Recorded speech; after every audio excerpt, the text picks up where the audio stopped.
What's up, everybody? It's Steve Butts here from IGN. I'm joined by my close personal friend, Chuck Osborne. Hi, Chuck.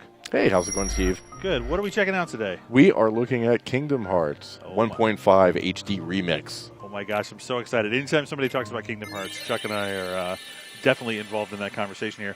But I don't know a whole lot about the remix. I know that it's the original Kingdom Hearts with some extra content added in.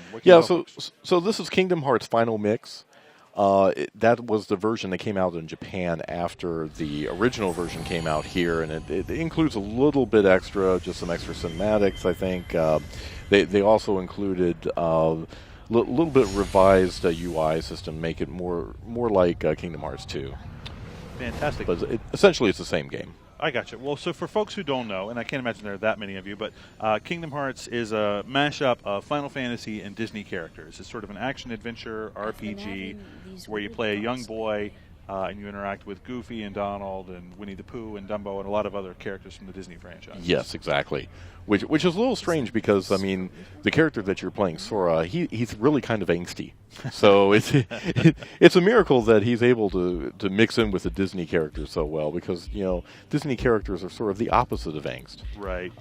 As you can see from the opening cutscene here, it looks fantastic on the PS3. The HD remake is really incredible looking.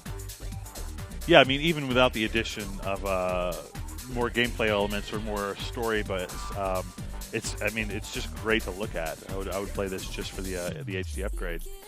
So the opening cutscene for this game is, as with most of these games, notoriously long. Yeah, right? Pretty long. So let's try and skip through this, or maybe we can. Oh, you can't even skip through this. So this is Sora that we're seeing there. Who's he running after, Chuck? That's his friend Riku, I believe. And Riku's sort of his counterpart. Something happens to him early in the game, and most of the game is him trying to get back to Riku. Trying to find exactly. He's trying to find Riku and his wannabe girlfriend. And then Donald and Goofy are trying to find King Mickey, who is also lost. They think maybe kidnapped. Right. And so they join Sora, and the three of them then undertake this big quest. Going through many, many different Disney universes. Right. There's Tarzan's World, Wonderland from Alice in Wonderland. So several of them.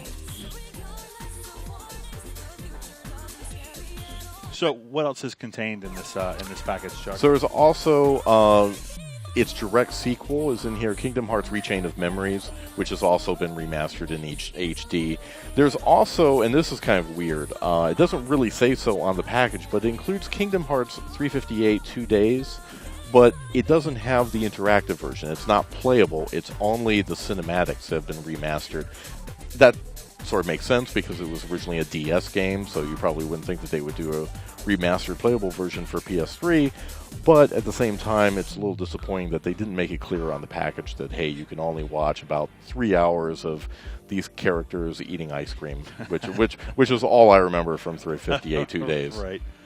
I remember this sequence really struck me the first time I played it, where the doves sort of move away and you've got these stained glass portals, basically, of all the Disney princesses. It's an amazing moment. And it looks phenomenal here. It looks great here. I mean, the colors are so crisp and beautiful. Just look at that. Mm-hmm. And here we go. We're finally into something playable, almost. So obviously there's a difference between the pre-rendered stuff and the gameplay here. One other thing to mention about this is that they actually had to reconstruct this game because all the original assets had been lost. How is that even possible? So I guess they had to go back and reverse engineer some of the existing copies of the game that they had. And this is running in HD, you said? Yes. So it still looks a little jaggy to me. That's interesting. The character model's not quite as crisp as I would have expected. So what are we looking at here in terms of new gameplay? Anything significant in Final Mix? Not really, no. There's minor changes to the UI that we're bringing it up closer to what you saw in Kingdom Hearts 2. Otherwise, the gameplay is pretty much identical. All right, so now we're taking a look at Kingdom Hearts Chain of Memories. Now, I don't have as much experience with this one as I have with the original Kingdom Hearts or the sequel Kingdom Hearts 2. What's the story in Chain of Memories? Pretty much again, you're with Goofy and Donald, and you need to find your friends again. But what's sort of interesting about this one is that at the very beginning, you're kind of told, "Oh, hey, you know all those powers and everything that you picked up from the first game? You've completely forgotten everything." And so that's what sets up the idea that, okay, now you have to find all these cards and everything in order to fight. And there's a card battle system in Chain of Memories, right? Let's get through this. Yes, there is. So one question I have is somebody who really liked Kingdom Hearts, the original and the sequel on the PlayStation 2, what do you feel like Chain of Memories adds to the story? Do you feel like it adds that much more emotional context to what goes on in the sequel? I think so. I mean, I like that it was a direct sequel to the first one. I think more so what it added was just a different style of combat to the franchise, which really seemed to it was a departure, but it was also really interesting.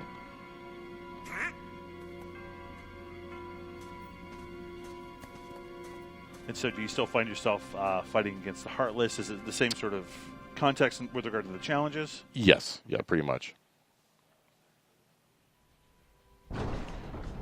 So we don't want to give too many spoilers for what happens at the end of the first Kingdom Hearts or where the second Kingdom Hearts picks up. But does this adequately, you think, set up the events of the sequel, Kingdom Hearts 2?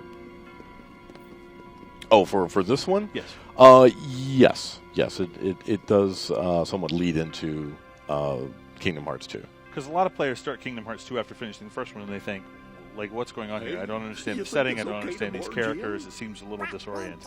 Right. And see, once again, they're searching for King Mickey. King Mickey's here? Something just told me he'd be here, okay? Really?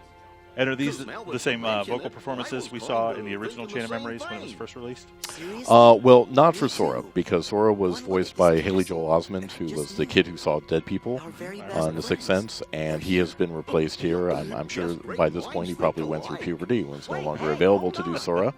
I'm pretty sure, though, that the Disney characters are probably still voiced by the same actors. Fantastic. Very cool.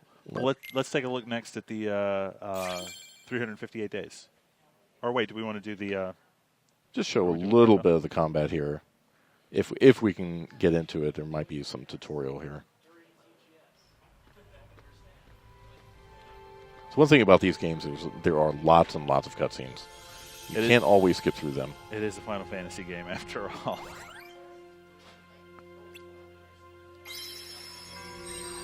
So some familiar settings then for players of the original game.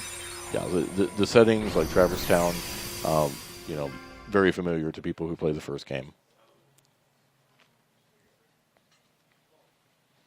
And now, this is there a similar pack for Kingdom Hearts 2 and the games that came out after that? Because there's been, 6 or 7 games in the series? It has not been officially announced, but supposedly there will be one.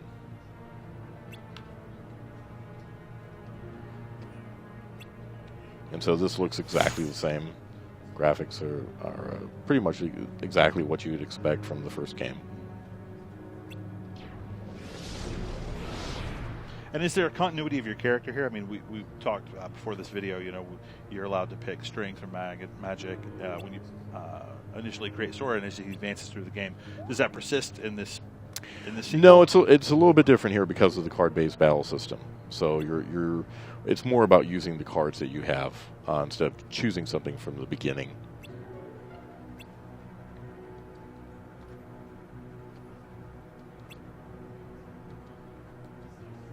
So there's no voice acting in this game outside of the cutscenes then?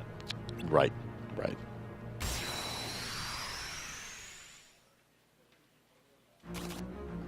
I'm so excited to see this card battle. I know, there's been so much lead up to it. Okay, so even your friends like Donald Duck are represented as cards sometimes, and you can use them in battle.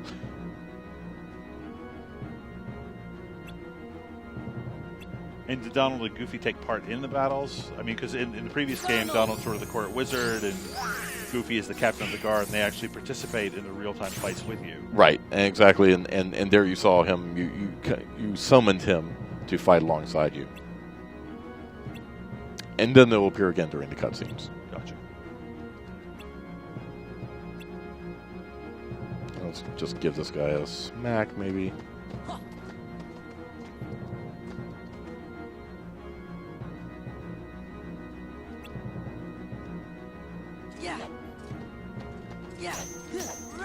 Oh, I see. So there's an action element to it as well. Right, exactly. All right, so now we're taking a look at Kingdom Hearts 358 2 days. Yeah, which is kind of interesting here. So, like, it even says on here, play. So if you play it, then you're just playing it all, and you're just playing the cinematics. Pitiful, heartless. So it's just playing a movie, basically. Yeah. And so this doesn't really follow Sora exactly. It's sort of a mirror image version of Sora, sort of the heartless version of him and his adventures at the school. So it's a little bit like sort of Kingdom Hearts version of Harry Potter, I suppose, in a way. But just extra angsty. This one I thought had at least Disney elements to it. Right. So for those who don't know, the Heartless are the enemies in the game, sort of a emotionless version of your real self. Right. So it's interesting they do this because the Telltale guys, Traveler's Tales guys did this with Lego Batman 2, where they released a DVD just of all the cutscenes and tricked my kid into thinking, oh, this is a Lego Batman movie. It's kind of the same thing here. Right, exactly. Well, that's interesting. Also, we should mention that the Kingdom Hearts HD 1.5 Remix comes with new PlayStation trophies. Yes. And there's even a trophy for getting through this. There is a trophy if you actually watch this, I guess.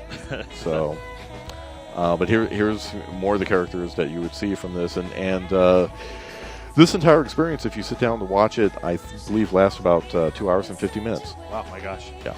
So, Chuck Osborne, who is this for? Is this for fans who want everything in one package? Is it for new players who've heard about Kingdom Hearts but haven't ever tried it out? I would say it's for everybody, especially if you have any interest in playing Kingdom Hearts 3 next year.